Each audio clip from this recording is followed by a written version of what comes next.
In today's video, I'm going to teach you how to create multiple Trello cards at once by pasting a list. Start by opening Trello and signing in to your account. Once you're in, go straight to the board where you want to create your new cards. This works great when you already have a list of tasks, ideas, or to-dos written somewhere else, and you want to bring them into Trello quickly instead of creating each card one by one. Inside your board, find the specific list where you want those cards to appear. For example, you might choose a list like To-Do, Ideas, Backlog, or any other list you're currently working in. When you've found the right list, click into the Add a Card field. Now this is the key part.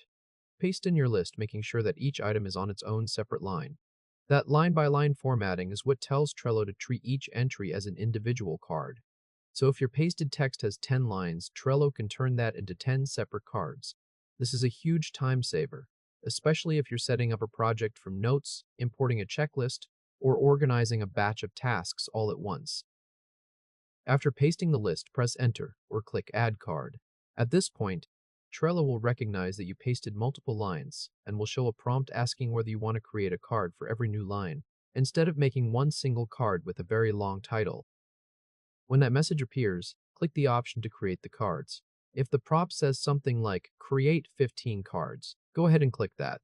Trello will then instantly generate a separate card for each line in your pasted list and place them all into that list for you. And that's it. You've just created multiple Trello cards in one go by pasting a list. If this helped, hit like and subscribe for more quick tutorials. A quick tip here is to double check your list before you paste it.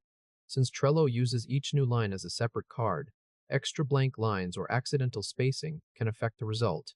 It also helps to clean up the wording beforehand so your card titles are short and easy to scan once they appear on the board. This method is especially useful when you're planning content, tracking tasks, building workflows, or setting up a new board from an existing document. Instead of manually typing every card title, you can move much faster and stay organized from the start. Congratulations, you're all set.